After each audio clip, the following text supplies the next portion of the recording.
looking at names Oh, okay. because some people I don't know. And with the glare, I can't read them from a distance And after they light. are too on the website under the Homeland Charter. Yeah.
Mr. Shane, would you give us a prayer, please? Lead us in prayer. Yes, everyone please rise. Heavenly Father, we thank you for the opportunity to meet again. Although it seems like forever since we've gathered to discuss this business, help refresh our memory and to have good and positive discussions today as we prepare to make recommendations to our parish council, all for the good of the people of St. Tammany Parish, and all in your name to glorify your work. In Christ's name we pray, amen. Amen. Thank you. Pat, would you lead us in? I pledge allegiance to the flag of the United States of America and to the republic for which it stands, one nation, under God, indivisible, with liberty and justice for all. Thank you, gentlemen. Call roll, please. D.A. Sims. Councilman Raleigh. Here. Councilwoman Tanner. Here. Ms. LeBlanc. Here. Mr. Shane. Here. Councilman Laughlin. Here. Mr. Davis. Here. Ms. Hayes. Here. Mr. Delacroix. Here. General Ernst. Here. Councilman Impastato. Here. We have a quorum. Thank you, I appreciate it. Hopefully you've had the approval of the minutes from the last meeting. You had the opportunity to look at that. If I could have a motion. We have a motion and a second. Any discussion? All in favor, say aye. Aye. So moved. I don't see the state rep here yet, so she was going to try to be here. If you remember, there was some state legislation done for the OIG, and she handled that, so I'd ask her to come and just kind of give us a briefing where it was. Carl, hopefully she'll be here, but if not, if you want to make any comments on that legislation at this point, or you want to wait? You'll wait? Okay. Very good.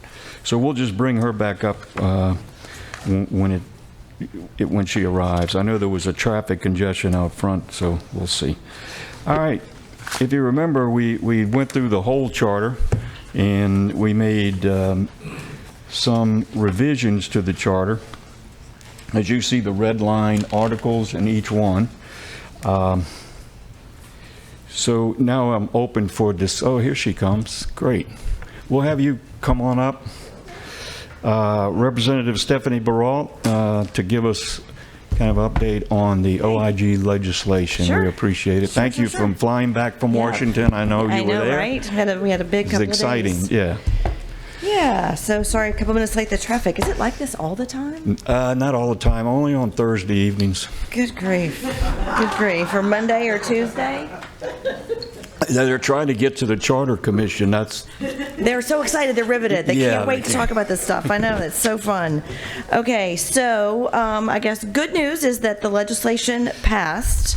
No objections, no super concerns, which wasn't a super big surprise since it was just affecting St. Tammany. Everyone else just kind of said, okay. Basically what we did is tack on to existing legislation, so the legislation that created the ability to create an Office of the Inspector General and an Ethics Review Board for Orleans, Jefferson, and East Baton Rouge Parish. We just added St. Tammany to that. We kind of found out or decided to do this sort of late because it's a local bill. I had some deadlines, so we didn't have a lot of flexibility. We just tacked on to what they already have. So this was a first step. It is permissive, nothing is required, but it allows us to create both of these, an Office of the Inspector General or an Ethics Review Board. And that's really, it's kind of an open conversation. So at this point, I will need to go back. It will only apply to money that the parish council spends in its current form. I always intended to go back because that doesn't get us anywhere. It should be for all tax dollars that are spent in St. Tammany Parish. And I would love to have a conversation, not necessarily me talking about it, but two-way conversation about where we think that should go and what we collectively would want that to look like. There is no funding mechanism, which is a big part of this. So whatever is decided, if you all decide to put something in the charter, my understanding is this will need to go to the voters because there is no dedicated funding stream, and so we'll have to allow the voters to come up with one, and we know how that goes in St. Tammany Parish. The way it is currently written, this group, this person, this office would have the ability to subpoena and have investigative powers, but they would also be under the authority of our district courts. So they would have to go get permission to have subpoenas, and then there would also be a mechanism through the court system if someone disagrees with a subpoena, that they have an ability to go back through the court system to either challenge that they should even have to turn this information over, or if they have a problem with what was said, then they could go through the court system and file it that way. This would be an independent, so the way that others have set it up, there is an independent ethics review board that hires the inspector general. And so we could have a conversation also about who should be on that board. These are volunteers. It needs to be independent. It doesn't need to be the entities who would be investigated who put the people on the board, because again, that wouldn't do us a whole lot of good. So I think they had in Orleans Parish, it's the school system, some of the higher ed people that did that. I've got some thoughts on, but that would be another conversation we could have on another date, or if you all wanted to decide that amongst yourselves, that's fine too.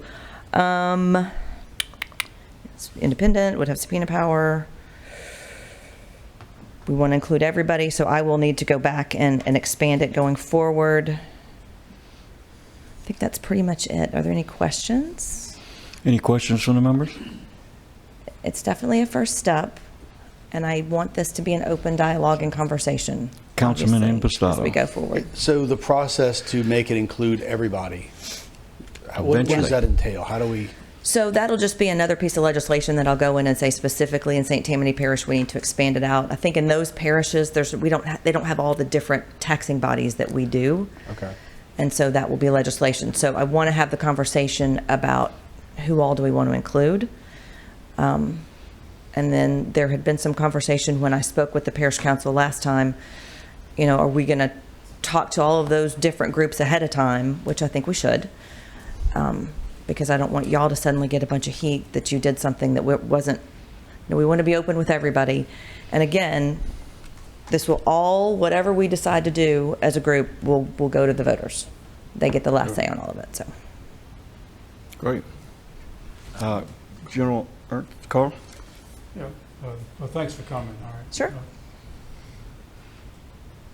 If you wanted to file taxes generated in St. Tammany Parish by anyone, whether it's one of the ad valorem taxing bodies, sales tax, or taxes just generated within the parish. Right. And if you wanted to have the IG be able to follow that money regardless of where it ends up, is that what you're saying you'd have to go back and do? Yes. Yeah, that is my goal. And yes, that's going to need to be an additional piece of legislation. Now, as a follow-up, Yes. if you look at the New Orleans IG, what their annual report is, their ROI is like 700 and something %. All right. So if you say, okay, if the IG goes into a place and that place has abused their authority and mismanaged money, and the money is recovered, okay, could you include when you go back that the IG is paid with that money? You harvest that money, take it away from the people who abused it, and give it to somebody who needs it. Like here at St. Tammany Parish, the DA. I would say it depends on how we set it up, where that money would go to. In my mind, what I would love to do is have a dedicated revenue stream, whether that's sales tax, millage, whatever we do that. But then any money recovered go back to voters, in my mind. But it could be whatever we want it to be. We could say it goes into a fund, but then who controls that fund? And then now you're incentivizing those people. So, Because I realize this, some of the problems have to be solved at the state level in terms of the Constitution, all right, like the taxing bodies, okay? But if it's worthwhile, if you look at the amount of money that flows to St. Tammany Parish from the taxing bodies, if it's worthwhile, it may be worth pursuing. I am certainly open to any options and how we want to fund it and what we would do with the money. I think that's, legislatively, I just want to make sure that the office can follow the funds. I think what happens to the funds once they're recovered would really be up to you all, not me. Thank you, Carl. Scott? Thank you again, Stephanie, for coming Sure. and for taking the lead on this in the legislature. what's your timeline? When would you need to file the, for lack of a better word, the corrective and more inclusive? The updated legislation? I don't know what my deadline is, but it'll be February. It'll be next year. We've got time. Okay, because I'm thinking if we start, or if you wanted to start as you're explaining, and I think as the IG and Jefferson has explained to us, if you want that net to go all around St. Tammany Parish, I think you said you'd like to have discussions. And Absolutely. I think we could fill up the room with discussions with people wanting to see something like that they think could regain the trust of the people Right. in the government Right. of St. Tammany, having failed 6 parish tax attempts. That's exactly There, right. and these are not my words, it's Chairman Impastato and our DA's words. There seems to be a lack of trust. This is something that I think you could help the sitting parish council, the parish president and others to bring people together. And if we don't have the money for an IG, maybe there's a way that this can be done in a different manner. The parish council could become creative, or the parish president. But I think what you're talking about, where the tax money is spent in this parish, they have such a big appetite for that. I don't think the elected officials have any idea. And I agree with you, and I've been hearing that. Obviously, we've seen election results, but I hear it also when people understand that we've done this, that there's a lack of trust, unfortunately, but this could be a vehicle by which we could regain that, because I think we need it. We're obviously in a place where so many things are being voted down that we're getting in a bit of a bind. And February is going to be here fast. Yep. And some of the people that would be included in this net, if you will, of authority for the IG to look at, I think we should have a town hall, We can? okay? I'd respectfully suggest that, you and possibly Chairman Impastato and Vice Chair Arthur Laughlin. And I'm suggesting it now because time flies when we get past August. And I know how fast the legislative deadlines come up. And I would hate to see you miss it because we couldn't have certain people. So let me ask you a come to question. the table. What information are we specifically seeking from the town hall? Just gauging interest in it? Or, because in my mind, the net is going to go to all taxing bodies. Well, I'm only following up on what you said. You'd like to talk to everybody because the net captures everybody that Right. touches tax money. And I thought you said you felt the need to talk with them. Well, what I was referring to was the taxing bodies themselves. So we'll talk to the school board, we'll talk to the sheriff's office, we'll talk to the fire departments, just really let them know, I guess, what we're doing. Well, my suggestion would be, if you get any pushback and you, as one of our state legislators, feels the need to shrink that net because of pushback, then I believe we need to have a public hearing, a town hall, so people can talk with those officials or taxing bodies and let them know how we feel. I think this is a very, very strong issue in St. Tammany Parish. I really do. Yeah, I agree with you. Well, thank you for your help. You bet. Thank you, Scott. Joe? So just to confirm, what we'd be voting on would give St. Tammany Parish the ability through the charter to have an inspector general. So I'd like to make a motion to do that, to recommend we move that on to the parish council if it's time for that. I think we debated it a lot, we understand it. I don't know if there are any other comments, but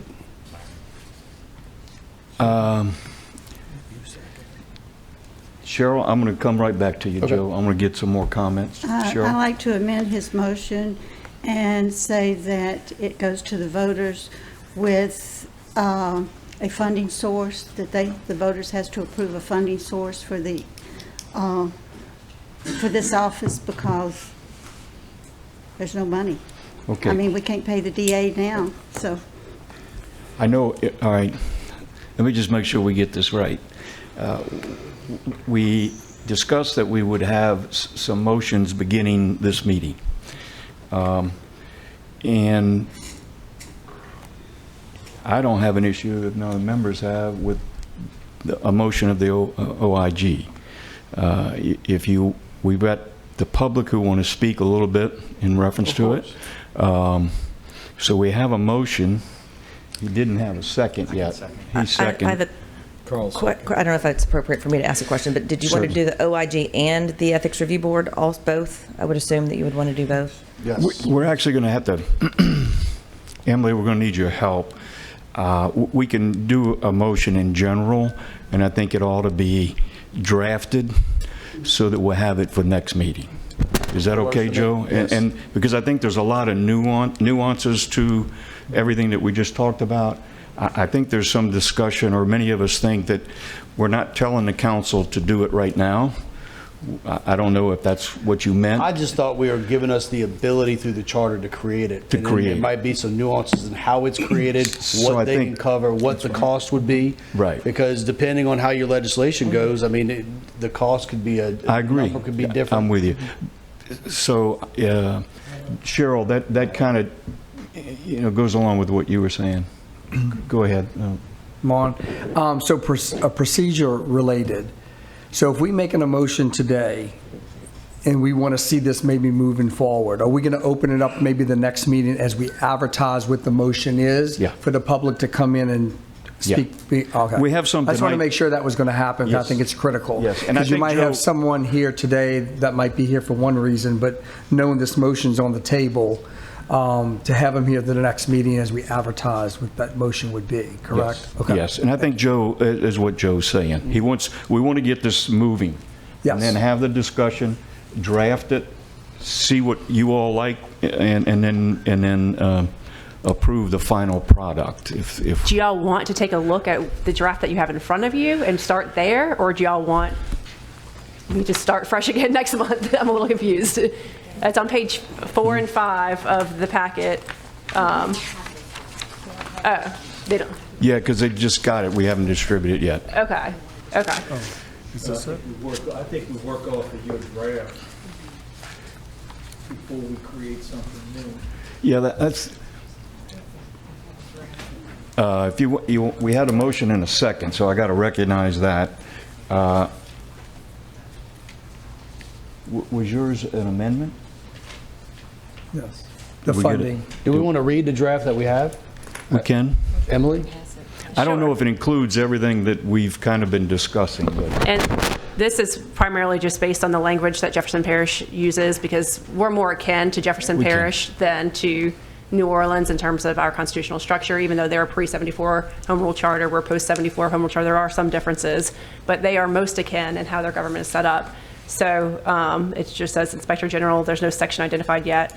There shall be an Office of Inspector General which shall provide a full-time program of investigation, audit, inspections, and performance review of parish government operations to assist in improving operations and deterring and identifying fraud, waste, abuse, and illegal acts, and to provide increased accountability of parish government, its departments, agencies, special districts, and entities receiving funds through the parish in order to preserve public trust. The Office of the Inspector General shall be headed by an Inspector General who shall be appointed by the Ethics and Compliance Commission in accordance with procedures established by ordinance. The Inspector General shall be qualified by special training and experience in the administration and managing of programs for prevention, examination, investigation, audit, detection, elimination, and prosecution of fraud, corruption, waste, mismanagement, and misconduct in the operation of government or organization, or such other qualifications as may be established by ordinance. The council by ordinance may also provide a term of office and other responsibilities and duties of this office. The Inspector General may only be removed for cause after a public hearing by the Ethics and Compliance Commission. The Inspector General and the Ethics and Compliance Commission may retain special counsel, notwithstanding the provisions of Section 404 of this charter. That's the section on the legal department that requires the council and the parish president to hire special counsel. And then Section D, in order to ensure the independent operation of this office, in order to ensure the independent operation of the Office of Inspector General, the office, in conjunction with the Ethics and Compliance Commission, shall receive the proceeds of any special tax levied and approved by the electorate, which is dedicated to providing, maintaining, administering, and operating an Office of Inspector General and an Ethics and Compliance Commission. So it does have the requirement that there be dedicated tax in that draft. And Emily, does that say there shall be? So that means we have to have one, or that gives us the option to have one if St. Tammany Parish wants to do that. It says shall. So that means we have to have one. It has to have its own funding. I think the idea that Jefferson Parish, and when their Inspector General came and spoke, they wanted an independent funding source. They didn't want any of the funding having to come through the regular budget process. You know, it only works if there's that clear delineation. And so that's why they required a separate delineated tax. Okay, but not only regarding the funding, the office in general. How would it work if this gets Does it say you have to approved? create an office? You said there shall be an office of inspector general. Yes. You might want May. Ms. Emily, the way I'm reading it is, from what you have, is that there shall be an office of Inspector General. So I think the question is, at what point Do we- are we requesting the council to put on the ballot that they have to do that right away? That, I mean, that's a policy decision for this committee and for the council. Well, I understand that, but Right. the question As is the way it's it's worded. worded, yes. Yes, The way as- it's worded is kind of saying Right. you will do it. Yes, that's correct. I Shall prefer it be language. there may be. Yep. Or something that gives us the option, because if we don't have the net that covers all the taxing agencies, then it would be fruitless to do it. I would also, the wording on there, that it's tax dollars that flow through the parish. So if Yeah. there's anything that's being taxed separately that doesn't flow through the parish government, then it would Right. be excluded from that, I think, the way that was. Correct, yeah. Yeah. And I believe from our research and from talking to other agencies, there would need to be some constitutional changes in order for us to have purview to look into any of those other constitutional agencies like the sheriff's office or the school board. Okay. My only comment, Joe, would be, I think there's a consensus that everybody wants an OIG at some point. So with respect to making sure everybody knows it, maybe is it appropriate to do a motion that says we favor this and we will draft it for next month? Because this is like real quick to try to figure out what we're saying, and I know a lot of people are going to want to discuss Yeah, I'll it. change my motion to that. And then next We'll have the meeting, final version that goes to the council. yes, and that'll give us time to draft it. So we have a motion and a second to do just that. It's not doing anything other than bringing it up next meeting. We'll have a draft for you to see so that we can finalize the vote. And the public will be able to get a copy of that online prior to that happening. Yeah. We can get input from the public tonight as well. Yes, yeah, because I have several cards that want to speak. Is that okay? I have a question from a councilman. Pat, press your button. So there's actually two parts then, right? She's saying they got the legislation for now to have the Inspector General, but the all-encompassing Inspector General being capability doesn't come till next spring or... Next session. Yeah, Yes, next session. she has to do changes in the law. So when this is put out, will be a vote to encompass that also? Like, if you don't get that, Well, you're going to... That question, I don't know. I just really don't know that we can vote on the OIG, because I don't really have a draft that everybody can see, but I can't say that, I mean, if you voted, say we voted on it in January, let's say. Yeah. That's pre the second phase of what she's working on. yes. You already have the OIG then, but then at that point, if the other part fails, it's not all encompassing. Would that be the intent to have it, even if you don't have it overarching, the big net over to other departments like the coroner or the sheriff's I think it should be department? over all of them. Yeah. That's Yeah. just my personal opinion. I don't know what anybody else thinks. I think I'm getting yeses. But what I'm so- saying is if you vote in January, let's say it's prior to that being authorized, so it's not actually approved. Well, yet. you're going to decide when it goes to the voters. Okay. And I don't think you can do a January vote. I think you only can do certain times. No. Like the council got to approve it to go to the voters. Right. But the council also, if I understand what Joe's asking, is we're going to vote to say, yeah, we want an inspector general.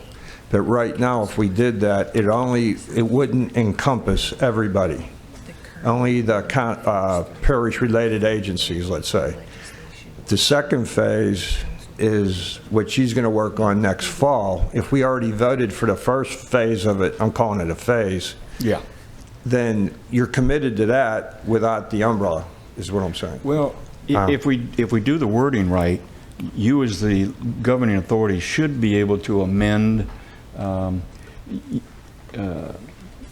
office procedures that they handle, because you're the governing authority. I know if we say that you can do this, then that's this wide. So that means that the council, if they say we want an OIG, but we don't have legislation until June or July of next year, you could just come back and add that. Right, what if that doesn't pass? Well, then you can't add it. I mean, I don't know how to answer your question. Well, then it's really important to do may and not shall. All it will do at that point is just cover St. Tammany Parish government and all of its subsidiaries that they fund. I know I talked long. You wanted to say something, Mr. Laughlin? Yeah, I just had a question. I just want to procedurally, and this might, Stephanie, this might be for you, or Emily, this might be a legal question. Do we have to establish the ethics committee first, and then they can establish the IG? It's just I'm in favor of it. I just don't know if there's a pre-step that we have to take. I mean, the ethics board that was part of this legislation, or the ethics committee that hires the IG? Which one are you talking about? Do we have to do that first before we establish? That's just basic. I think my question's even simpler. Yes. Yes. I mean, there will be a step prior to establishing the IG, but whether or not we do an alternative Office of Inspector General or Ethics Board is going to determine how this is drafted. And the hiring process right now talks about the committee that would need to be established, the Ethics and Compliance Commission, which is different than the Ethics Board. Okay, thank you. That's why I'm a little concerned about, if it's okay, we got a motion and a second, so the public will now know that we have made a motion and we'll get a vote. I have two more questions. Carl? If you follow New Orleans model, the Ethics Review Board, the ERB, was first. And it does the hiring and supervision of the IG. The report that I sent you is a report to the ERB. Correct. Right? And so the New Orleans model is the one, in that regard, is the model, in my view, for us, okay? Yeah. Because it's got a longer track record than Jefferson. Yeah. Now, they had it in their home rule charter 10 years before they actually got the IG. So all these mechanics and things that we're talking about got worked out. Yeah, okay? That's what I'm thinking. And so, but they put the placeholder first into the home rule charter, and then they did the other things that Stephanie's talking about. All right, now, but because New Orleans is different because of the antecedent of their home rule charter, they got to do some things that Jefferson could not do. Correct. And that's why Jefferson is different than New Orleans. Yeah.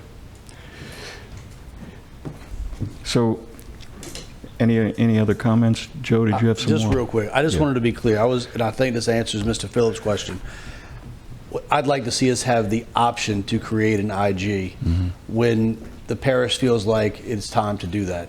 I don't want us to amend a charter to be tied into having to do it until we know the time is right and the legislation enables us to cast that broad net. And so the option is what I'm in favor of. Right. And I think the consensus is I'm getting heads yes, but you want to make sure that all of the language that covers that to allow you that capability in the future or whenever the council wants to do that.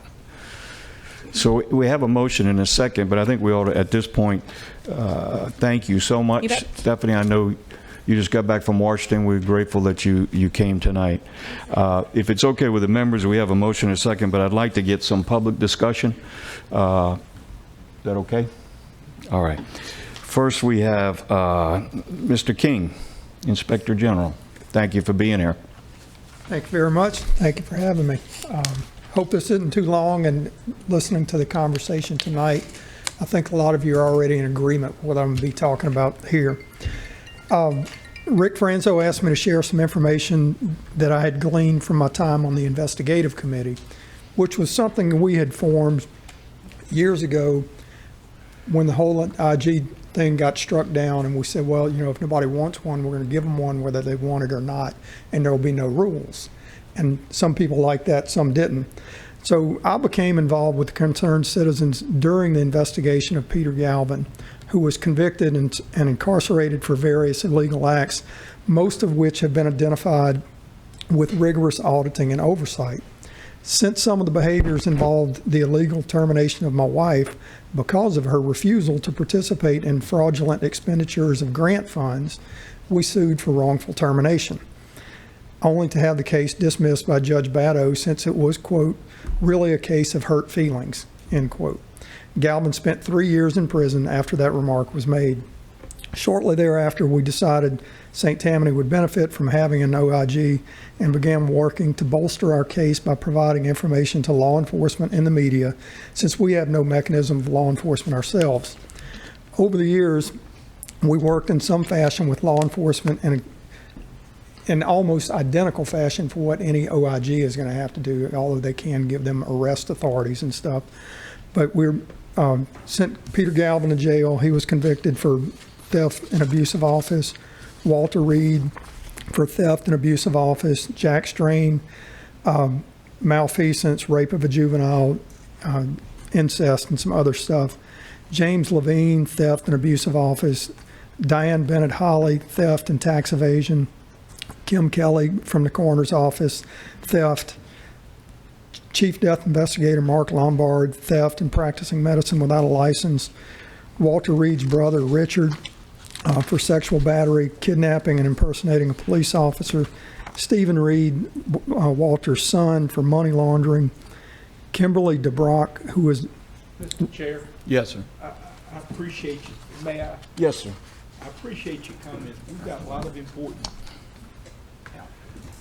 Fair enough. I gave Arthur the paper. Thank you. Y'all have a good evening. Well, if you don't want to give me the opportunity to express myself, that's fine. You can. I've got other things to do. Have a good evening. You accomplished my mission. Thank you. Jamie Segura, did I pronounce it right? Yes. Close enough for government work. Thank you. Good evening, I'm Jamie Segura, I live in Covington. I'm just a bit curious about the discussion tonight regarding an inspector general. And I have a couple of concerns. Our illustrious district attorney, who's not here, has been mentioned several times in the discussion as, you know, he needs money. Let's hope this is not another attempt at finding money for the district attorney's office. No. Why do we need this? Okay, I'd rather you, yeah. Is there evidence of wrongdoing in this parish that, though I don't particularly care for the DA and the money end of things, he's an excellent prosecutor. I go to court often, which tells you that I have probably a pretty boring life, that I go court watch, but he and his team do an excellent job. And so if there is wrongdoing, I feel very confident that the district attorney's office in this judicial district is capable of handling the crime. I mean, after all, as that gentleman before me outlined, they've been able to take care of quite a few nefarious activities and people in our community. The other thing that I have a concern about with this is that the Office of Inspector General and then an ethics review board, and who gets to appoint them? As I pointed out at the most recent council meeting, this is not a job source for people in the Republican Party, because there are currently 101,357 non-Republicans. So I'm hoping that if the council is allowed to pick and choose people, that there be some sort of process that everybody in St. Tammany Parish that is, has capabilities to handle the job is considered, not just people on RPEC or CCST, as has been the case in several appointments of boards by this particular council. Thank you. Thank you for your comments. Glenn, OIG Public Trust, Glenn? Oh, he's virtual. Okay. Okay. Thank you. I'm going to read his comments because he's virtual.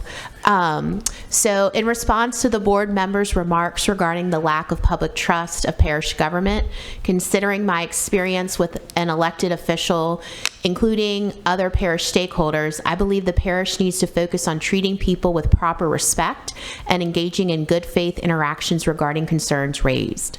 Considering my experiences, the work necessary to rebuild public trust must focus on more than just enacting new legislative matters. It must also focus on how parish stakeholders interact with residents. Thank you. Next, Mr. Robert Barnett.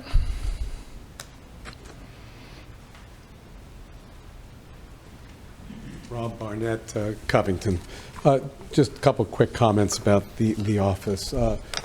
Ms. Tanner, you had mentioned before, and perhaps I misheard you from the back, but the DA's office cannot have any control or input with respect to the, maybe I missed, you said the DA's office had to be involved with the Inspector General? Then I apologize. Then I apologize. The comment I made was that if this goes to the voters, it needs to have a funding source. I respect that, which is... But I did not mention Okay. DA. All right, well, then I apologize. I misheard you. The answer, perhaps, Joe, your issue. When I was here working under Kevin, we formed he gave instructions, and we did the code enforcement provision. And from the code enforcement, the way it's set up now, and we were having problems with trash, et cetera, but we were dealing with junk cars and everything else, violations. And so when we formed that under Kevin's instructions, we had self-generating funds, and we had a hearing officer that came once a month. And from that, we generated income. So if you're looking, you're not going to get it off the top right now, but I might suggest that part of what goes to the voters is the funding package, that you can have daily fines assessed, you can have penalties, go after attorney's fees, go after all the costs. You can generate that type of money. It's not a lot, but it starts to build. And that's how you can start the process, perhaps, similar to what code enforcement here. Same thing with, it's analogous perhaps to what ethics does in Baton Rouge. They'll pop you in a heartbeat, as you know, if you don't submit something timely, and they can go after you. You've got to have some teeth with this legislation. Don't just appoint somebody as the Inspector General. That doesn't do you any good. They have to have the ability to go after somebody to collect. It's the same thing whether you have a credit card debt with a department store. Just because you sue somebody, that doesn't do you any good. You got to go collect it. So give it some teeth. I think the voters would like to see that yes, if you go after somebody, you have the ability to collect it. And you can do it. You don't have to have a full-time person. We didn't have that here. You still don't. I don't know that you do. I haven't seen it. But you have a hearing officer that comes in once a month to handle code enforcement. I did it alone with I guess we'd call a secretary, a paralegal, and we did everything. Prepared a package, came in once a month, proved the case, and we went after people. We put liens on their homes.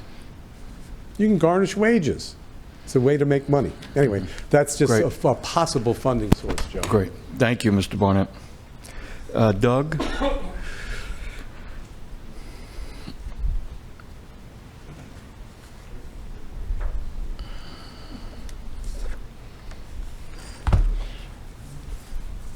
Sorry, my phone rings in my hearing aids. You get old enough that stuff happens. My name's Doug Ferrer. Most of the people sitting here know me. I represent several boards and councils and committees, but I'm not here on that behalf. I'm here as a resident of St. Tammany. I was born and raised in St. Tammany and made my life here, 40 years in the banking business in St. Tammany. I'm here today because I want to advocate for the committee to do what's right for the parish. I don't want you to, you know, the rumors on the street are that the committee was set up with instructions from the council. Don't change, don't reduce term limits, don't reduce the council, don't advocate for this, don't do this, don't do this. If that's why we're here, I'd just soon leave. I want the committee to do what's best for the parish, whether that's reduce the council, which I'm an advocate of, or Office of Inspector General or a manager for the parish. I think we have to look at 2030. Okay? I've been here since 1962. What happened in 1962 has nothing to do with today. Okay? And again, I don't want to advocate for no change. I know we have 9 new council people. Thank you for serving. Good gracious. I hate to tell you, but I'm glad I didn't win. But I want you to think back when you ran for office. I can assure you all 9 people that were elected, new council people, advocated for change.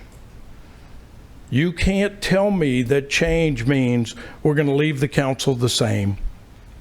We're going to do the same thing. We're going to sit by and have, you know, 2030 and we're having these same discussions.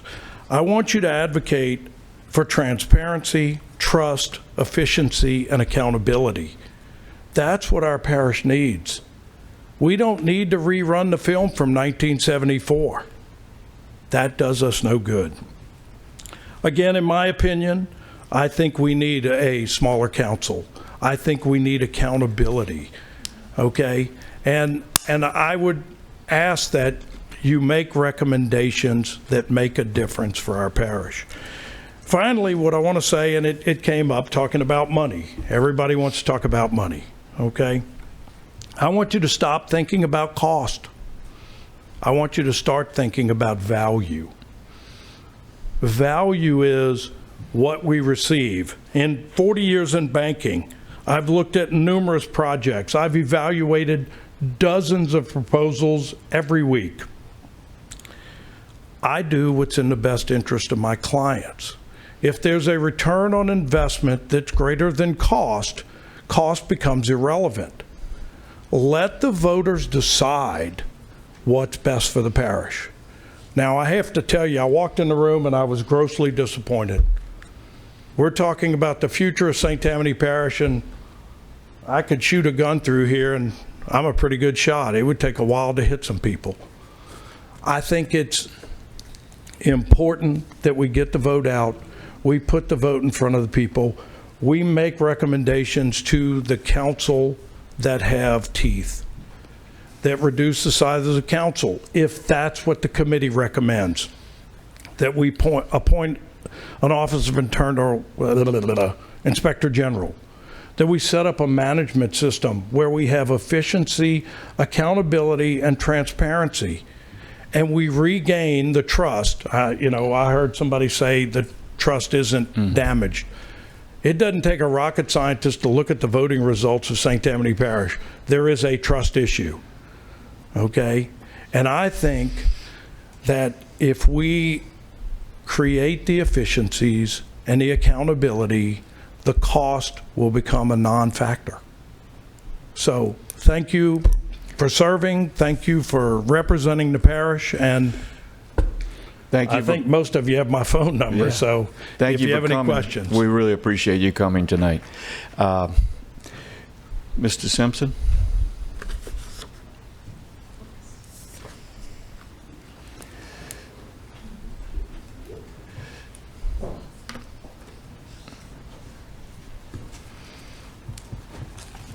Good evening.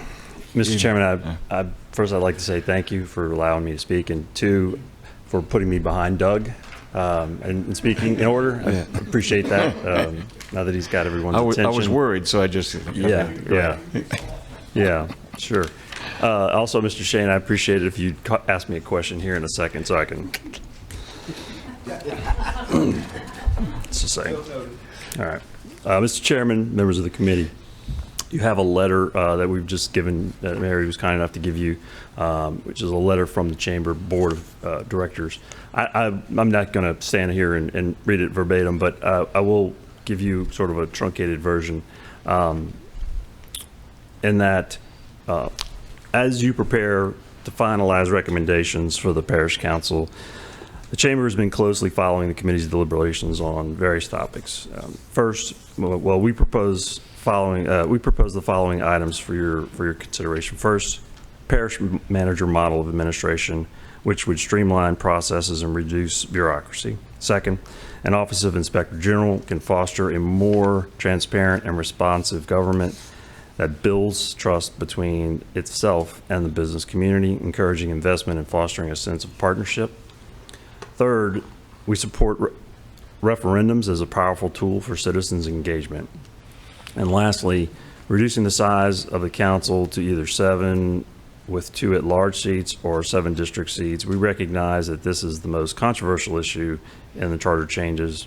However, our board leadership agrees that the size of the council needs to be evaluated to foster efficiency and cooperation between both branches of government, ultimately creating citizens' trust and confidence in parish government.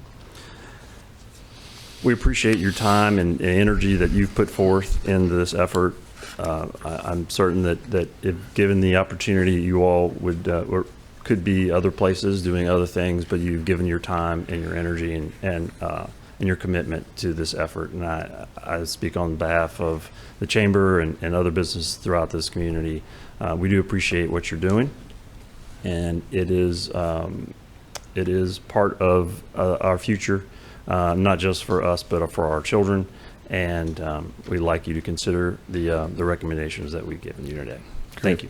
We appreciate your coming tonight, and I know you'll continue to review our motions that we move forward with from your business community, so we're grateful. Thank you. Thanks, sir. I got Mr. Sims. Oh, you want to ask him a question? Yes, Okay. please. Thank you. Larry Is it my Shoot, Larry. am I first? Yes. Okay, I just want to make sure. Let's see, my mic's on. Anyway, thank you for being here with the Chamber of Commerce. Michelle's back there. I see Lacey back there. Thank y'all so much for being here because you are the voice of business. And I am very pro-business in this parish. I've always been. And I'm curious on when you're saying the feedback on some of these issues. Did you poll some of the membership, or is it just the board members? I'm curious. So it was primarily the board members, however, which are a very diverse group of business owners throughout the community, which we strive and try for. But we've also heard a lot of anecdotal evidence that says these are the things that people are concerned about, both in the business community and the community in general. Right. And I think it's critical to have that feedback from the community. How many members does the chamber have right now? I believe we have 1,000 members, right? 1,039. Okay. That's what she said. And how large is that based on is it like third largest in the state, or is it fourth? Nancy. Right.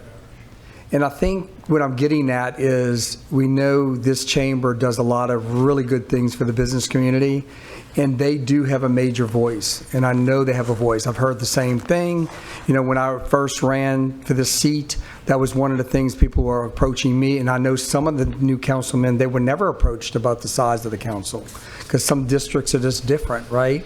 But I represent the Covington area, and it was a hot topic, and that's why I really wanted to be on this committee, just to see how this was going to unfold. And I agree with Doug's comments. You did a great job on those comments, on we really do need to look forward to the future. But I was curious just how some of these recommendations came to us today on this memo to us. So that was pretty much where I was getting to see what the membership was feeling at this point. Because I know these are CEOs, these are managers of companies, they represent a lot of constituents in those businesses, and they have a major voice. So we do have to look at that as a serious issue. Thank you. No, I appreciate that. I appreciate the question, Larry.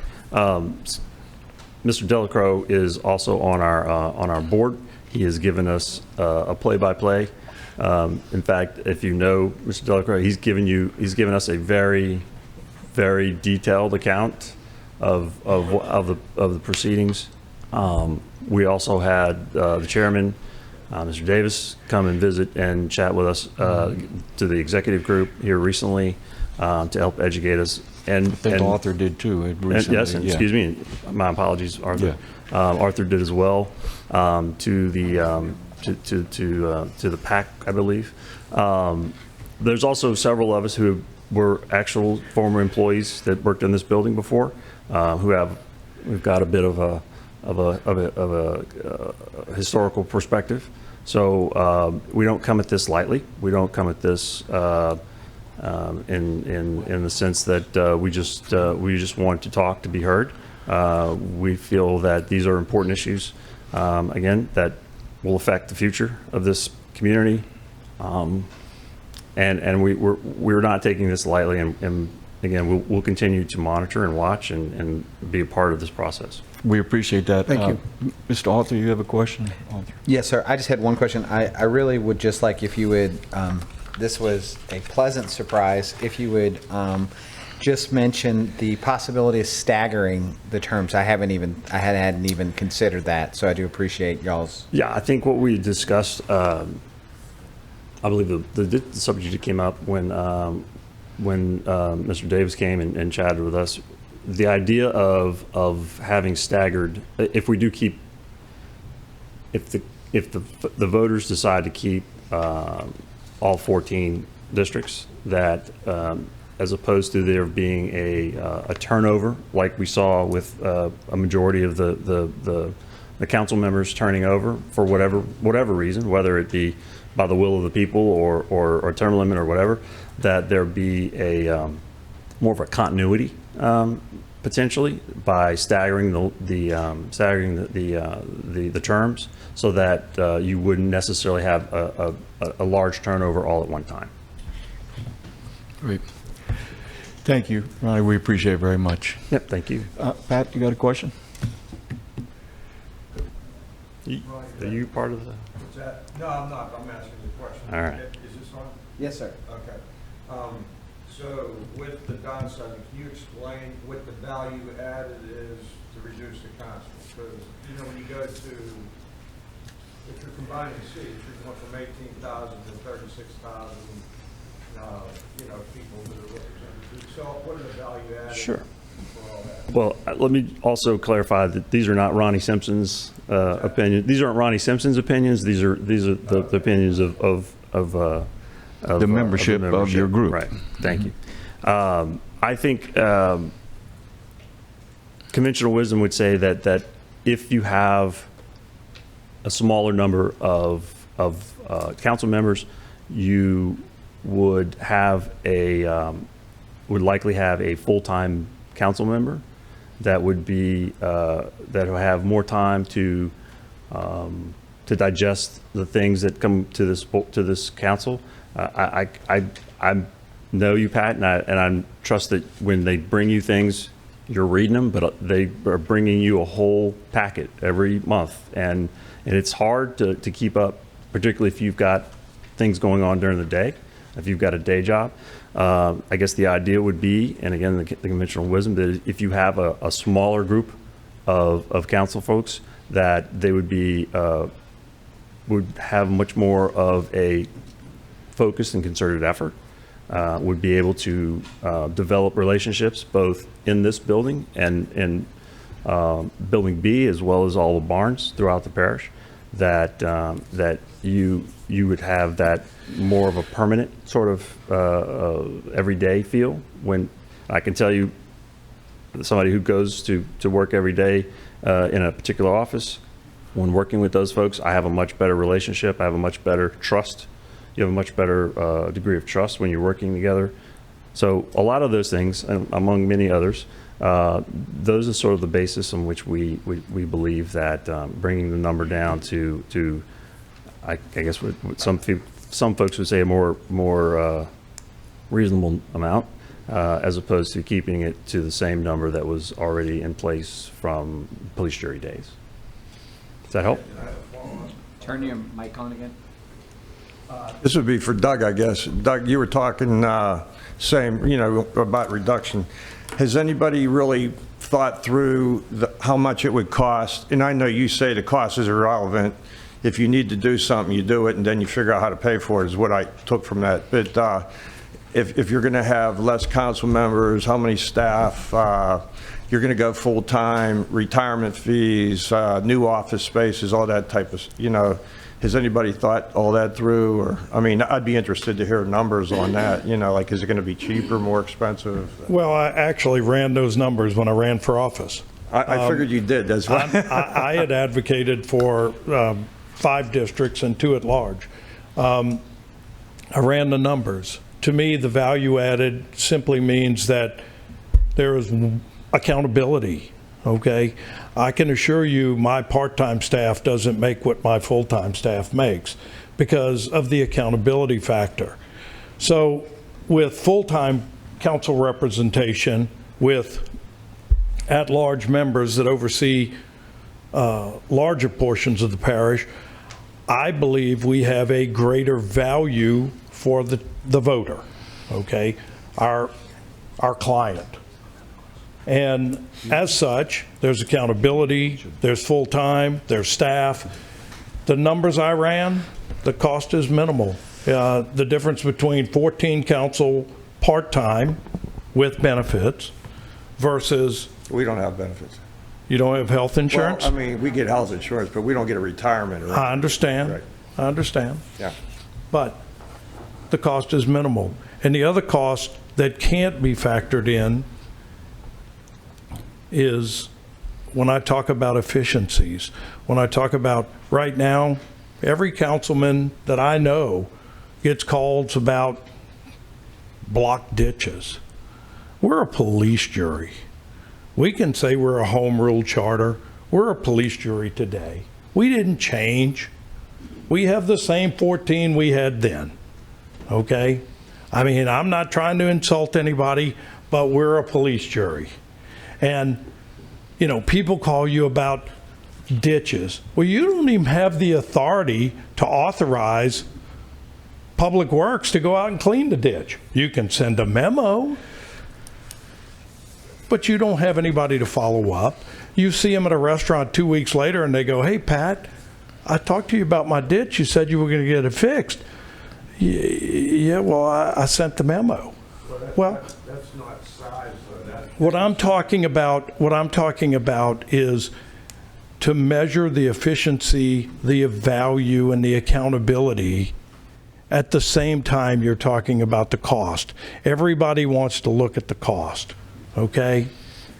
The cost is one aspect of the value, and it's a very small aspect. I've been in business 40 years. If all you look at is the cost, you'd never make an investment in your life.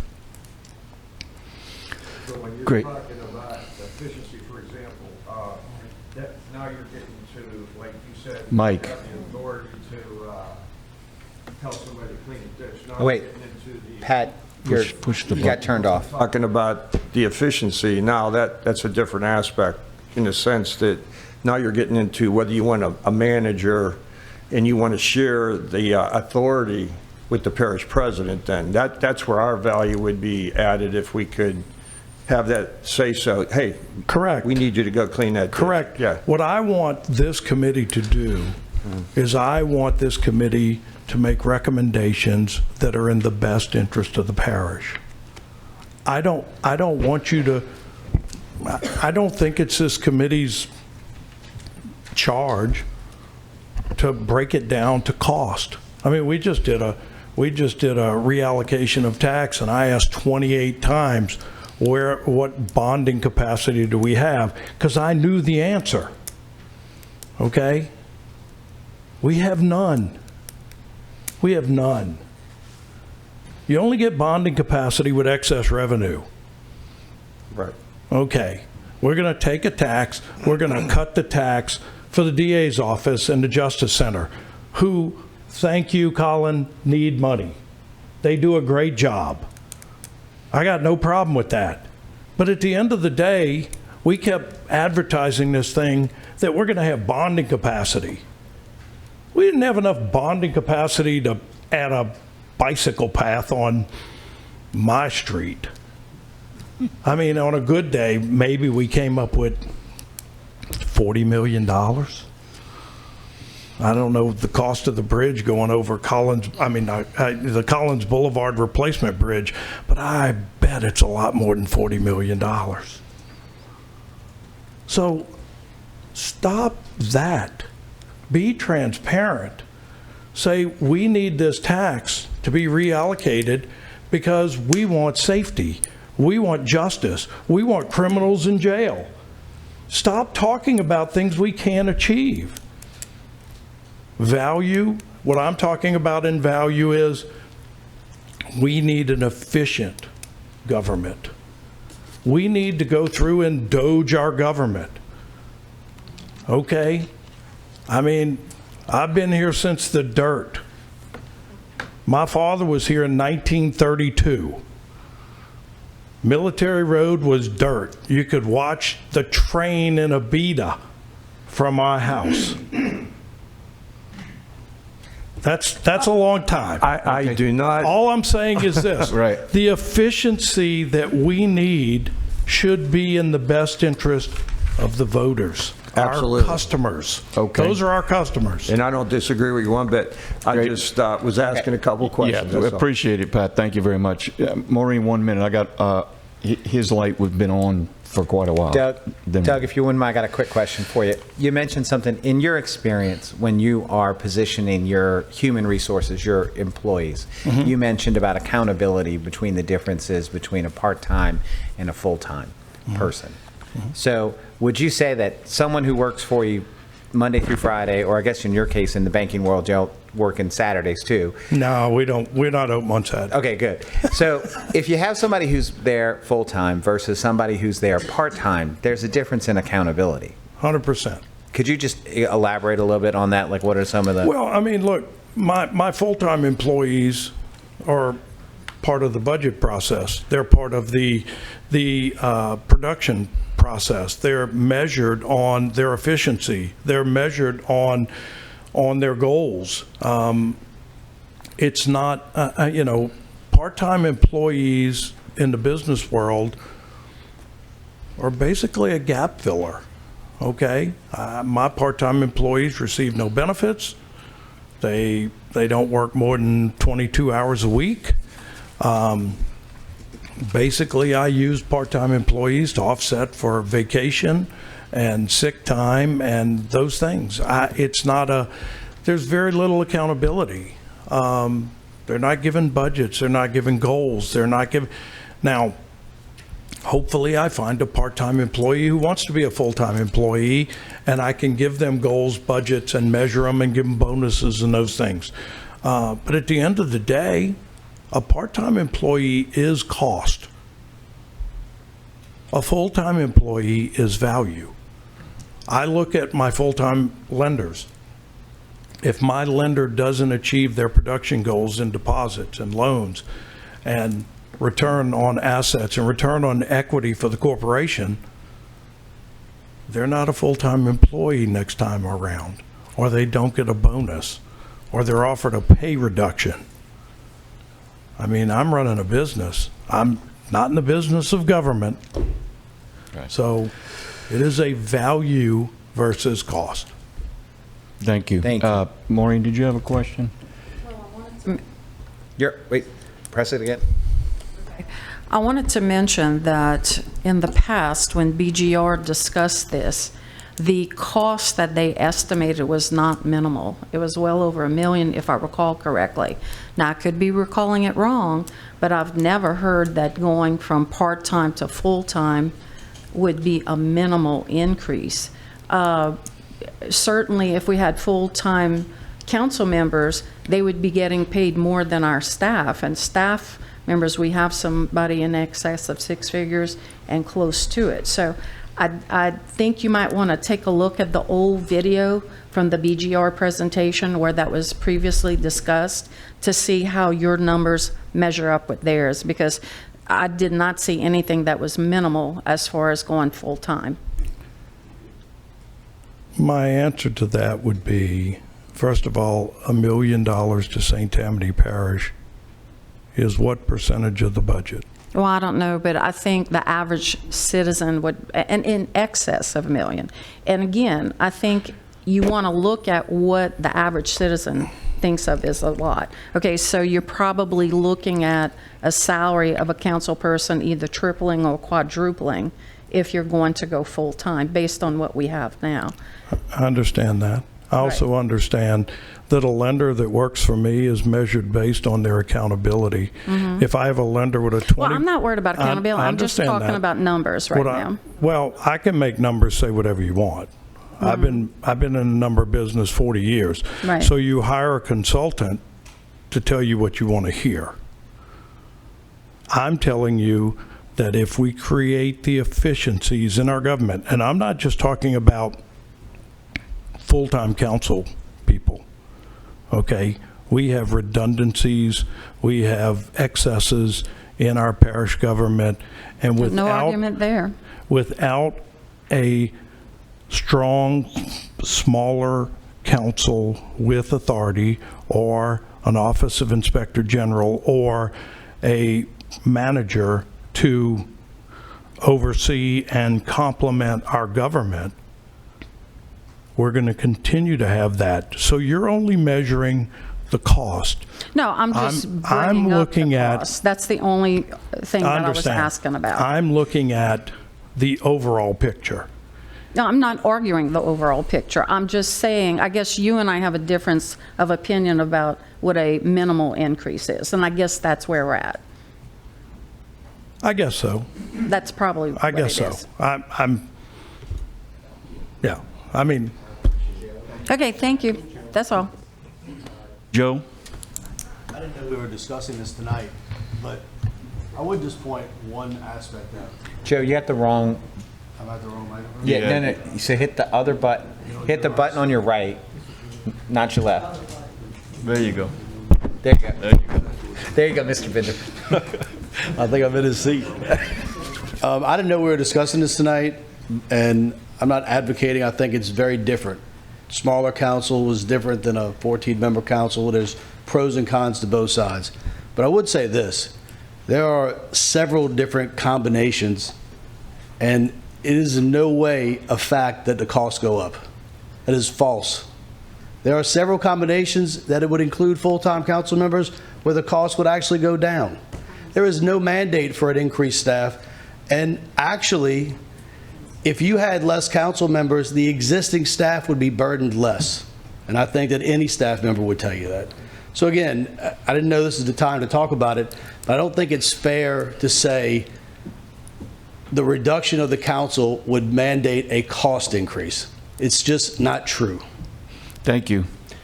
Mr. Sims. Who? And then General Carl. I think I'm on an undesignated microphone. Does it matter which one I use? Yeah, that's yours. I just got to get on top of Larry over here. One, I'm sorry I was late. We had a function at the Hope House tonight for the Children's Advocacy Center, so I'm sorry I was not here on time. I don't know or pretend to know the exact size of government that works, but I do know whatever we're doing now is totally broken, is my comment. Some come to the meetings, meeting after meeting, and we look at things, and from government structure and form to tax structure, and when we talk about accountability, which I think is critically important, and waste. So let's look at the things that have happened under our watch of the way government is currently structured. What happened to the coroner's office? Nobody paying attention. Amassed $16 million in a reserve balance, totally lost public trust, and what happened to that funding? Gone. So in 2 years, coroner's office then runs out of money. You lose your DNA lab next. That's not funded. What happened to the public health millage? Public health millage got diverted to jail medical. Was that the intended purpose? Who was paying attention to that?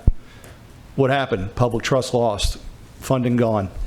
Justice Center money became I don't even know what you would call, you would need a criminal organizational chart, no offense to anyone, to identify where all the money is going, all the chargebacks, and to figure out how that matrix went. And you know why you had to do it? because of your tax structure, because that's the only way you could pay for things by cost allocating. Now where are we? Cost allocating other things to run government. Is that what we're supposed to do? No one's paying, I'm not saying no one's paying attention, that's not fair. A lot of people are paying attention, but even if you wanted to do things, you're handcuffed to the structure as well. So your current form of government, we have gone decades of growing and changing nothing. Police jury system 2.0. And we have all these dedicated funds.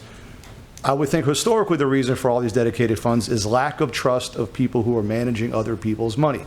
So you tie the hands. But do you do that for everything? Where you can't even make executive decisions in the best interest of the public, even if you wanted to do it in the most transparent way possible. There are multiple things handcuffing this parish right now to advancing and paying for all things.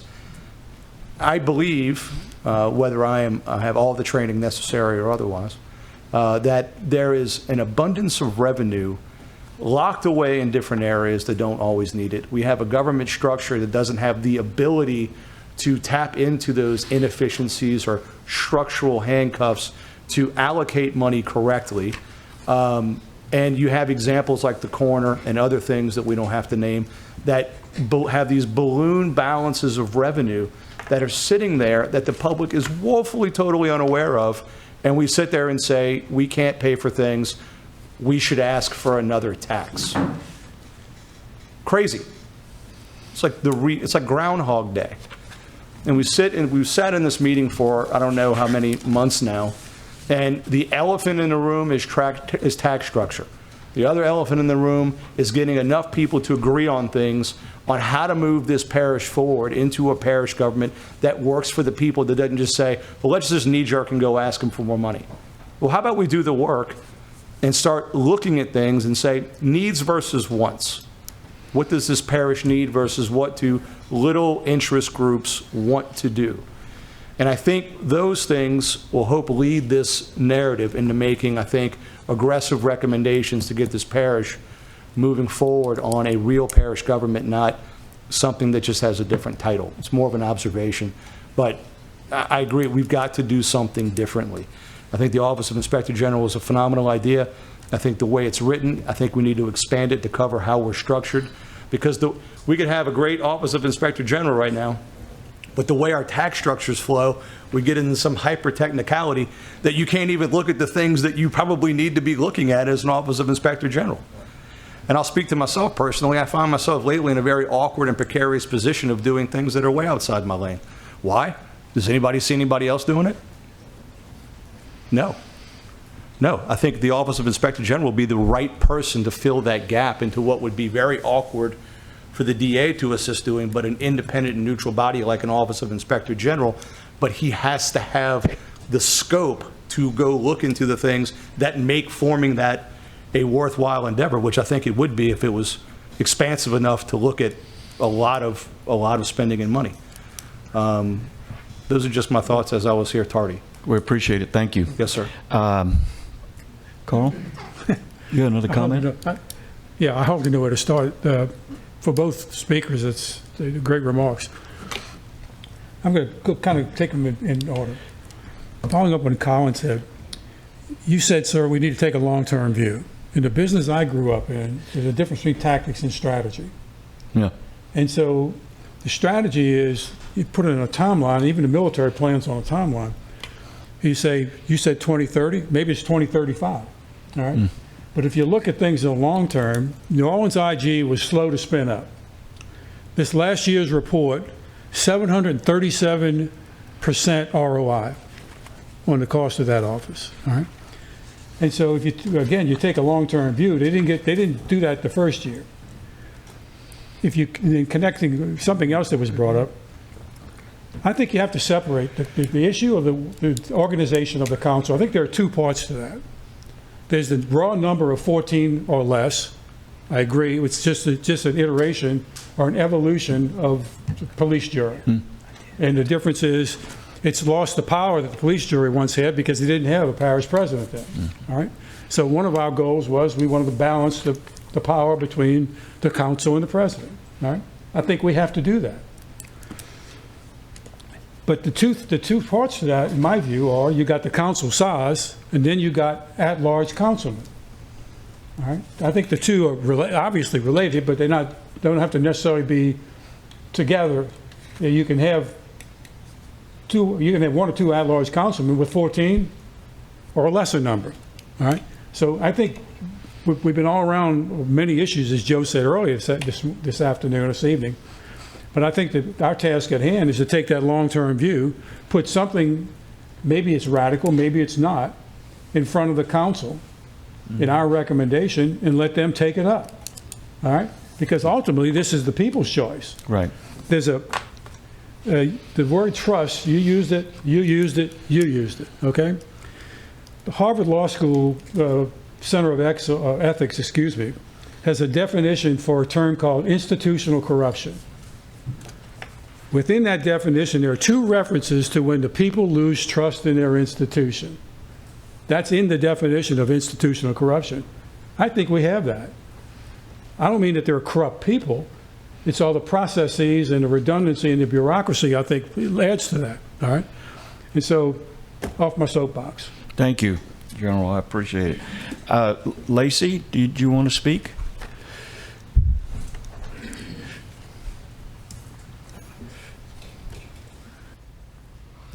Thank you, Kevin, and thank you to all of you that are serving on this critical committee. We understand. I want to say first, I know most of you, you know me, you know my position, but what I'm going to say right now is as Lacey Osborne, a resident of St. Tammany, not as the Chamber of Commerce. Although everything in my head, most of it comes from my board members, our members, at our events, just the feedback. We get a lot of feedback. And my new line is, I don't believe anything I hear unless I hear it from the source. So if I hear something about any one of our council members, and I'm like, well, I'm going to ask Maureen. I'm going to ask her, is this true? Did you think this? Did you? Because there's a lot of opinions out there. But I moved here, I'm a native of New Orleans, and I moved here in 1999. I thought I had died and gone to heaven. I love St. Tammany. I've heard it over and over from previous elected officials. We love St. Tammany. And we look at other cities. We can compare ourselves to Jefferson. My father was a home builder in Jefferson when the population was minimal. Now it's not what it used to be. We are not what we used to be, and we, the people, the business people, my children, my grandchildren, all of you and your families, we are counting on you guys, the parish the elected people, and we are grateful to the volunteers on this committee. We know maybe it should have been a commission, it's a committee, but ultimately it's up to the parish council to vote on what is best for St. Tammany. And transparency, we failed 6 or 7 times at the polls for tax renewals or the rededication. The chamber, okay, I'm chamber hat. We supported the rededication because we think there's a major fiscal crisis we think we're in a fiscal crisis, but we only know what we are told and what we see. So the people in this room are very few. But in our world, there are a lot of people behind us who have families and reasons they can't be here at a 6 p.m. meeting, but there are people watching, and we think they trust the business community. And these people have a lot of other things to do other than be in a 2-hour board meeting twice a month, committee meetings, as do all of you. So the low turnout here tonight, while it seems discouraging, there are people watching, and they just want to trust our parish council, our parish president, our cities. We're in a crisis. Nobody likes change, but we are not what we were when I moved here in 1999, and Kevin had just been elected parish president. So that's really all I want to say. We want trust and transparency. We don't want, we're going to have some one-on-ones with some of you elected people, because we really do, we want to know what you really think. We want to know that you want what is best for the parish, not for your office or your future office. So thank you for letting me speak. I'm happy to answer questions if you have any. Thank you, Lacey. Any questions? I'm going to move along. John Vincent. Hey, John, how are you? Thanks for coming. I'll be brief. First of all, I'd like to thank all of you for serving. I think the average citizen does not recognize how much time, especially the council members, spend not just in council meetings or answering their requests, but all the committees you all serve on. Having worked with Councilman Laughlin, Councilman Phillips, I feel like an extension of their staff, so he's laughing when I said it, but I feel like a volunteer because I'm always digging up information for him. Let me say that I really believe that an inspector general would be a very, very useful thing for this parish. First of all, independence. The DA could find themselves in a conflict of interest, because if they investigate something and find a liability on the part of the parish, it puts them in a conflict of interest, where an independent investigator can look into everything and bring that information back to be surfaced in an independent body. The council, from what I understand, was looking into forming a committee to examine expenditures on the part of a number of different commissions. And, well, that would be the very thing that an inspector general would do. So it's repeating the process. But you'd have a full-time person doing it full-time. I happened to be here when the inspector general from Jefferson Parish came and heard her presentation, and I know she's catching flack from the council, but it's interesting to notice, I think last week, she uncovered $1.3 million of sick leave that was misappropriated. And we talk about paying for itself and value, that one incident. And if you catch people doing that and prosecute them, hopefully it'll deter other people from trying that very thing. Considering parish management, I've worked probably in 7 states and internationally. In Louisiana, I was with Louisiana Power and Light. I was the first manager of community development. We had 46 parishes of the 64 in the state. And my team and I were like circuit riding preachers going to all the communities. I've got a lot of dirt experience dealing at the ground level. There is a trust issue in the parish. We have a 550-something member Facebook group. I get on and I tried to support the movement of some of the tax money under the last initiative, and I got a lot of flack. And that flack was mostly lack of trust. So as General Ernst mentioned, that's a real problem. And that's why we have so many dedicated funds. That's why we have dedicated funding at the state, and it takes away flexibility. So yeah, I think some way we need to find a way, and I've heard rumors, can't confirm, but I've heard talking about some organizations having more funding than they need and a little more money than they need at this point. And yet you guys can't, the parish council can't go in and tap those funds to put them where the greatest need is. So hopefully the Inspector General would bring that type of information to your attention.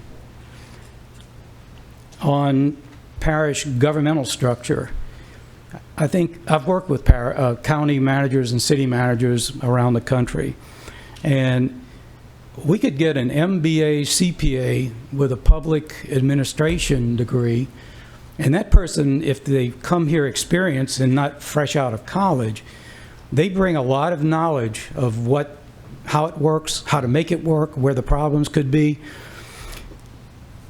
I have a son who took a position as a principal at a school, and he turned that school around real quickly, but he was grabbing for the low-hanging fruit, and he made that made that school he was principal of one of the presidential recognized schools in just 1 year. So a person who knows what they're doing and knows where to look and looks for the easy fixes can very easily save a lot of money. So I think, from what I'm hearing, this committee's on the right track. Getting the council to agree to that as a whole, number one, is a job, and getting the public to agree to it is another big job if we have to vote that in. But going back, I'm glad to see other council members here, Councilman Strickland over there as well. Again, they're here on their own time, don't have to be, but they're here because they're involved and they want to see the right thing happen. And I think that's what the average citizen in the parish wants to do too, is it seems like we're a pretty rich parish, and the question keeps coming up, well, where's all the money going? I hear that all the time. But look, I really thank you, and I'm glad to be here tonight for this opportunity to speak, and I hope I didn't use too much time. Thank you. No, sir, you didn't. Thank you so much. We have James Prentice.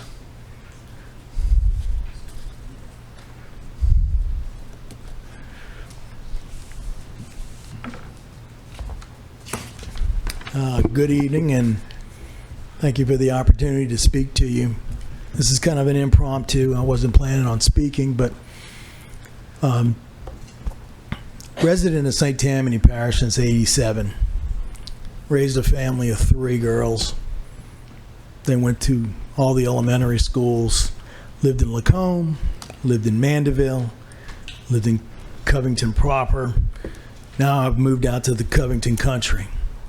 So I got 10 acres sitting up there, parts unknown.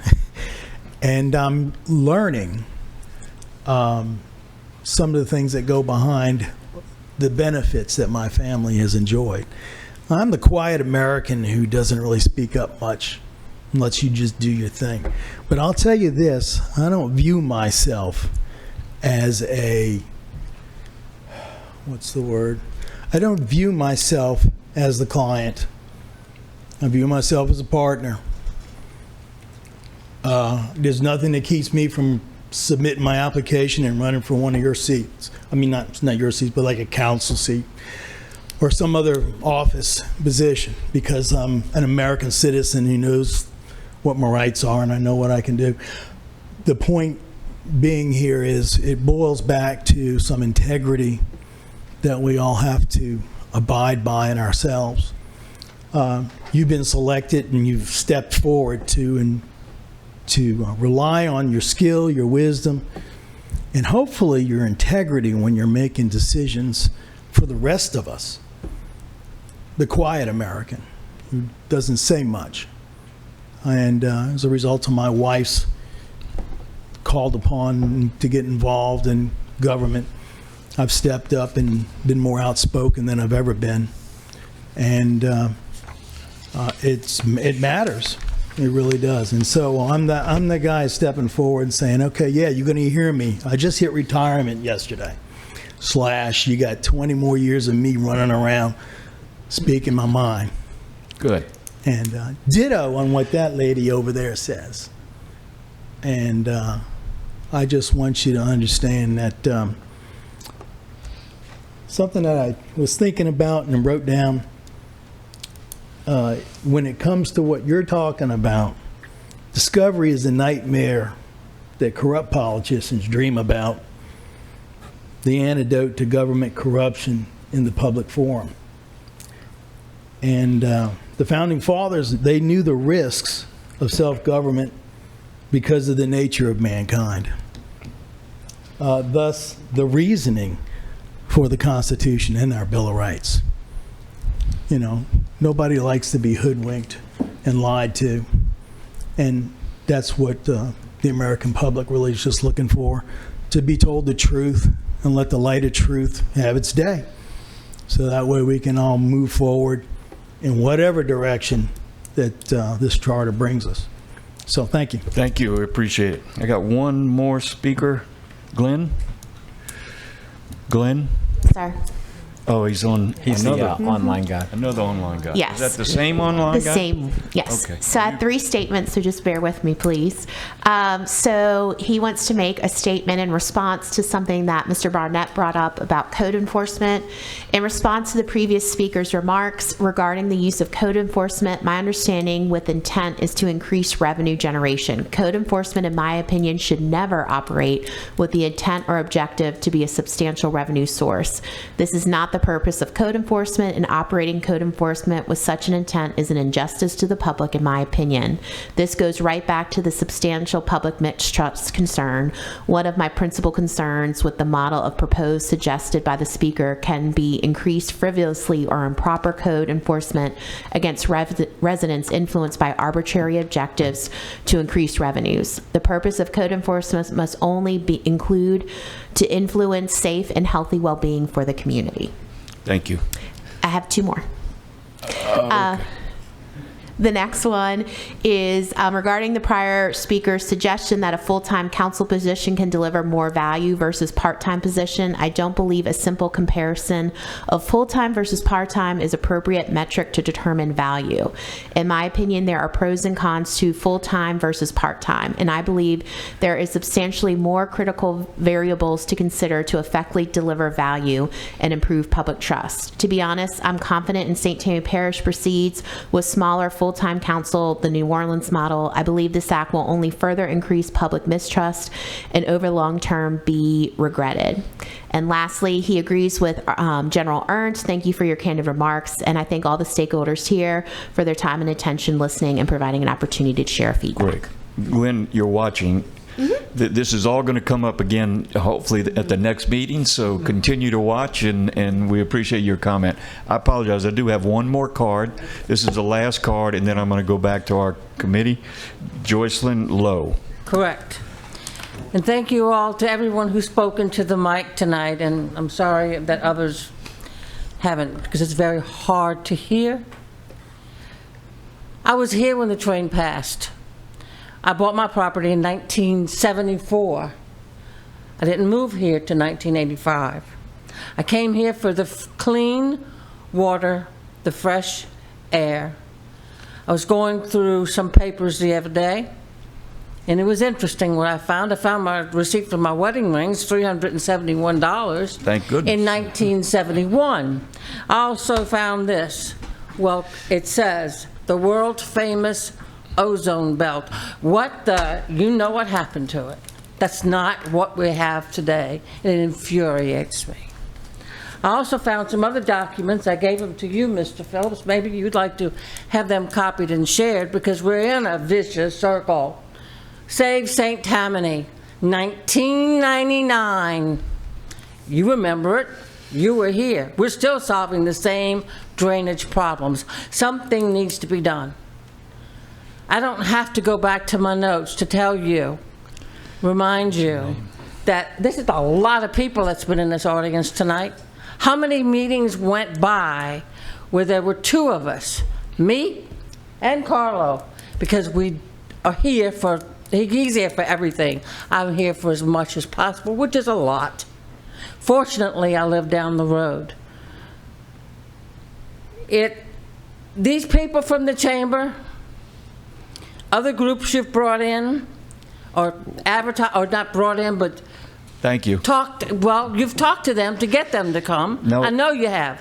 That's not the case, but Somebody has. Just my old lady opinion. I know we don't agree with anything, Mr. Shane, so don't worry about it. Other people got interested for some reason. They needed to be here in the beginning, because we've gone around and around and around and around, and all of a sudden things are happening tonight, or things are being discussed tonight. People in this parish don't trust. People in this parish see no transparency. I don't really care if you like what I have to say or not. I've been on this earth for a long time. By the time we get it, we'll be going around and around, and I'll be too old to know. People have lost faith in this committee. I have asked and I have begged, and finally there's been some notice that I have found on the internet that says we're having a dadgum committee. And it's a shame. We need to get people out to these committees and try to get people to do things. I have a little more to say. But I will say this much. It's time for change, real change. And you've been around this earth, Mr. Shane, as long as I have. You've lived, born and raised here, I believe. I wish I would have been, but I was born in that old town in New Orleans and moved over to Metairie and watched that grow. We need to do something. We need to change some kind of way. I have not seen that in the committee. And for the people who've been watching, because there are some people who watch, they're not doing anything. That's what the people think. Whether you think you've done something, whether you have done something, whether you have not done anything, that's what the people are saying. That's why, Joycelyn, are you wasting your time? I don't see it as a waste of time. I think it's something, I have a passion, sure, but we really need to have some change, whether it be a smaller committee, a group, or council. I brought up last time term limits, and yes, staggered terms. 2 terms. It's good enough for president, it's good enough for you. And then you have some real change. But if you look at the names, and you look at that stack of papers that I went through at my house, and I got plenty more where that came from, because I do have a shelf in my personal library with lots of information on St. Tammany. It's the same names. They just keep coming back and coming back or sticking around. We need to have new blood and change. And I know you're tired of hearing me about the word change, but it's time. Otherwise, why bother? Just keep on rolling. Thank you. Great. Thank you so much. We appreciate it. That concludes public comments that we have. We do have a motion and a second in reference to the OIG. I'd like to go ahead and take a vote on that, and we'll bring that back next meeting in the draft form. Is that okay, Joe? Okay. So, all in favor of the motion, say aye. Aye. Any opposed? None. Okay. Next, I wanted to look, we got a few minutes. You have before you the home rule charter that we went through, and one of the things I wanted to ask legal, or you see all the red lines that we did? We went through this, and we made a lot of changes. Some of them were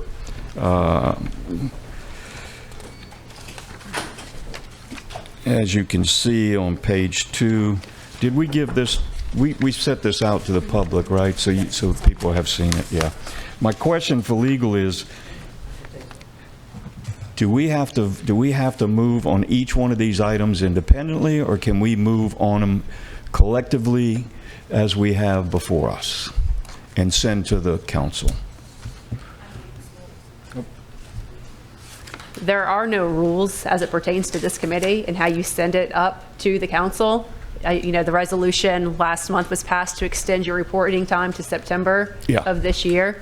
So whether you do it as a packet or individually is really going to be up to you as the chairperson.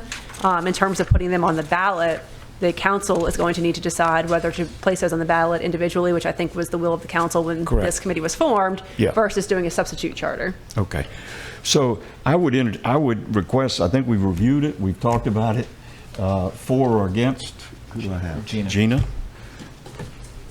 Yes, I would prefer if we went through each one and voted on each individually, because there are just, I agree with almost everything, but there are a few things I don't agree with. But because of the few things that I don't agree with, I feel like if we voted on the packet as a whole, I'd have to vote no. And I don't, it's just a few minor things that I'd like to look at. There's also a few typos too that I think that need to be fixed. So I can't vote yes to an entire packet. Okay, thank you. Any other comments? Let's see, we got some lights here. Who was first? Okay, first is Cheryl. Thank you. I would like, and I know I hate to add anything now, but I would like to add on powers of the duties of the president. That is on page 12. and Emily could probably help me with the wording. I want to make sure that there are no contracts or any instruments signed by the president before it goes to the council, if it requires the council's approval. Am I making sense there? Yeah.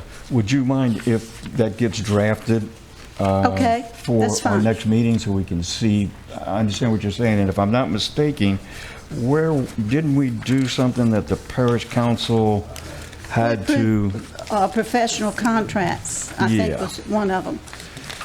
is that kind of along with what you're talking about, or are you talking about in more than just that? More than just that. Okay.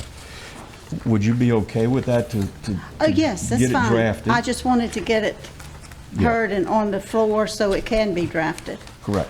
And if Emily wants to make any comment on that as to how she would see about drafting it, that's fine. If not, we'll just wait to see the draft. Yeah, Section 202 was the one in reference to Section 202. Council shall have the authority to procure professional services necessary. And then the other one was, Section 211, yes, subparagraph 19. approve, yeah, it was 211, you're right. Approve all contracts for professional services. I don't have a problem. Kind of give me an idea. I just soon, I want to move these things for Right, more and discussion. that may be the thing, maybe that needs to be expanded, not only contracts, to include any kind of instrument that is being signed. I mean, I can share with you the language I put together after we talked today to see if I'm on the right Okay. track. Yeah. Is that okay, Kevin? Sure, if she yeah. reads it? Yeah. I was going to add a paragraph B under 309. So 309A lists the powers and duties of the president, and 309B would say contracts, agreements, and/or other legal instruments on matters requiring an ordinance pursuant to Section 211 of this charter shall not be executed prior to the adoption of an ordinance. Execution of contracts, agreements, or legal instruments prior to adoption of an ordinance shall have no legal effect. Okay. For the other members that have questions, I don't have an issue. We could run through them very quickly and do a vote on each one if you'd like. You want to do that? Let's do it. Go page by page. Yeah. Sharon just picked out something on the page with no changes, which I respect. Yeah. I think we go. Okay. Only 28 Let's just do it. Let's just go ahead and begin. Is that okay? I know I have some questions. I do have one comment. Okay. Really quick. No, I agree with that. Wait. Sorry. Hold on. Larry? I agree with that 100%. I know when Gina said not the whole package, totally agree with that. Just to be clear, though, just like the IG we spoke about before, because we made the motion, we were going to have that ready for the public for the next meeting, right, Correct. for further discussion. So each one of these that we're going to do now, same scenario, right? Yeah, now these, we've all fully discussed over the last 3 or 4 months. So are we not bringing it back to the public then? No, I think that all of it is open Okay. for any one of the members or the public to have any discussion on it. Okay. And you could then next month say, well, I've given it more thought, and item 1-06 I don't agree with. I make a motion that that's be removed. Okay, gotcha. Thank you. Appreciate it. Okay, so Mr. Shane is first. Oh. Okay, I'm sorry. Go ahead. No, but did you have I somebody? pointed. I didn't know you. Yeah, I didn't know your light was on. No, you were first. You hit the button. You were first. So, Then- if I appreciate it, although we're going to take a soft vote tonight on each item individually, and these items though will still be available for discussion and perhaps reconsideration Yes, sir. in 2 weeks. Yes. I had, when I hit my button, I didn't know we were going there, but I'm happy we're going there. But I have a few edits that I think are just oversights. Okay. But we can do those individually As we do as them we get to those items. Great. Yes, sir. Mr. Sim. We had met, and I talked to Emily before I came, and I tried to talk to Christine. There's an entire version of the legal stuff that we would change that didn't make it to this draft. Yeah, I guess I should have clarified that. There are some other items that we will send to you, and that was one of them. Well, I The just didn't know legal- if we were going down and voting on, are we going to vote on that version or this version? These are other proposed amendments. Right, but it goes to one of the things that you're going to have redlined and to vote on. it's not incorporated in here that should go into this version, is my point. Yeah, the language needs to be inserted before you go through it and vote on it. Is it incomplete is the question. I mean, as we only have 10 minutes left tonight, if you all want to send me your edits, corrections, and those types of things over the next couple of weeks, and then I'll incorporate those other changes that I got after this committee last convened. I think there are about 6 things that are in a separate document because I received them after, or they just, things that I didn't receive very clear directions regarding, so I didn't include them in this. So. Is that okay? Yes, sir. Everybody okay with that? And, because they kind of came in other discussions and other amendments. Yes, sir. That aren't in this document yet. I was just thinking it was kind of easy, we could, so the public realizes we are moving things. We are now voting on things and moving them along. But if that's okay with the committee, please do me a favor, and by next week, because we meet in 2 weeks. Right. So really you don't have 2 weeks, you got about 10 days. Right. Yeah, and we will then post this online. It's the other amendments, Mr. Sims? Yes, sir. I'll incorporate those into a single document. Thank you, Mr. Chairman. I would like to make, let's memorialize this and make it official. I would propose that we set a deadline for submissions for the changes to the red line draft, and that, if I could borrow yours for example, that we incorporate this into the red line draft. I have a change myself that I want to put in as a draft so that for the people at home, they can see where we're proposing the change and then what the possibilities that are up for discussion. And then that way we don't have to waste any more of the people's time today. We can just submit it, have something written down that they can look online, and then they can see where it goes on the charter, and we can make all those changes. And then I also would like to second Mrs. Hayes' point and say that what I propose is that we vote on each item independently, but then just send one document to the council. Correct. Good. When do you want, you say you want a deadline? What's practical for you? Well, it's going to be, Emily, what's we can't practical for you? overload Emily with, Yeah. If you get them to me by next Tuesday, I can get them incorporated by next Wednesday and get that to Christine. Okay, so next Tuesday is the deadline. okay, the 19th. Thank you. Good. Okay, Larry. Oh, wait, Carl and then Larry. Carl? Just a comment. I think the proposal that Emily made is a great idea, because depending on the outcome of the IG discussion and the outcome of the council organization discussion, if let's just say both of those in one form or another are added, it's going to be major changes in this document. Section 2, if you change that wording in the council, and it'll affect the council, the parish president. So I think regardless, we're going to have to make some more than minor modifications to this document. Well, I think you're right. I think that is correct. I do, Emily, you do know, since we voted on the OIG, we do want to include all this language in there as we've been discussing. Yes. But I concur. I think that members may today have an opinion, and then we'll change that opinion at the next meeting, I agree also with Mr. Arthur, your comments. We all will agree that at that next meeting, we're going to do them line by line. Mm-hmm. Yeah. Correct? Okay. Larry? Okay. This is a question for Emily.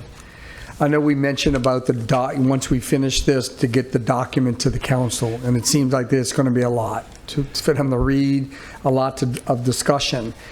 Would it be better, though, to have them individually to the council, so when the council gets this, they can individually take one at a time, and they can have discussion? They're going to want public input, instead of having this document that has 10 changes to it compared to one. I'm just wondering if we're ahead of the game to do it right compared to them getting this big document with 10 changes, feeling overwhelmed, and how do they address this? 2 of them in one council meeting, or, you know, So just a thought. there's going to be a whole other plan when this Okay. actually gets to the council. Remember, it's a 28-page document, so it's not too huge. But that's something that we're going to have to organize. There is no time limit once it goes to the council. The only time limit is which ballot you want to get it on. So there's going to have to be a lot of discussion of how the council's going to handle that and a lot of planning once that happens. So regardless if it comes all in one document we can or always break it separated up on each and item, doesn't matter. I think it makes it clearer if you see the whole charter with those changes included, and then if we as staff need to break it up for the council for specific discussions, we can do that. Thank you. I think it's easy for you to read it like this to the council, that we just give it to. I was just more concerned about everything being in this one document handed okay. over compared to each All right. item was its own, like, baby. Go Okay, ahead. thanks. Just as a contrary opinion for that, I would say that it's actually the easiest just to read it this way. If it's in black print, you ignore it because that's not a change. And if it's in red or whatever, like if red is proposal 1, blue is proposal 2, green, that's all you have to read about. So you don't have to take this, take one separate thing by itself and try to figure out on your own where it fits. Yeah, I think it's pretty simple. I meant it more at, like, each section would be individualized. Oh, yeah, we were just talking about what our product is. Yeah, your product. when What you our get it. product is versus what we do as the council is completely different. Now, I know some people, but we have these other proposed amendments, and I think there'll probably be some motions in reference to the makeup. So, you know, that's just part of the process. And that's not a big issue, which you just go back through and make the changes in the charter. Press your button, sir. Arthur, you held up, like, we got this one here. Was there another packet also? Well, no. Kevin's got one We just put together, Emily graciously helped Oh, that's a all of different those one. other items that we talked about, legal counsel. So we can get it, we'll see that, when will we be able Not to see yet, that? we just got But we're it. going to weave it into it so that there's one draft of the Oh, home rule okay. charter with all the proposed changes. Oh, okay, so, okay, got it. Right. Yeah. And depending on the color, you can ignore it, or you can read certain, you only have to concentrate on the highlighted portions. It's been real tough on staff to get all this put together, Jeff, I understand. And they're doing a great I had a job. feeling I didn't have what you had. Yeah, I apologize. We made some copies real quick and we get them out, but it's size of the council. There's no verbiage about what size, that's the item. Remember there was a lot of discussion about censure? That was a little item, you know, for us to look at. Legal is an item. Referendum was one of the ones I discussed, public referendum, the possibility of that, allow the public. But we'll give you a copy of this and then we're going to include it. Okay? I think we made some progress. We got a motion and I think we're headed in a good direction in 2 weeks. What is the date of the next meeting? August 28th here at 6 p.m. I want to thank everybody that came out this evening, and certainly the public, and then those council members who aren't on the committee who have a big interest in discussion. We appreciate that. Could I have a motion to adjourn? Yes, you may. I had a motion and a second. All in favor, say aye. Good night, everybody.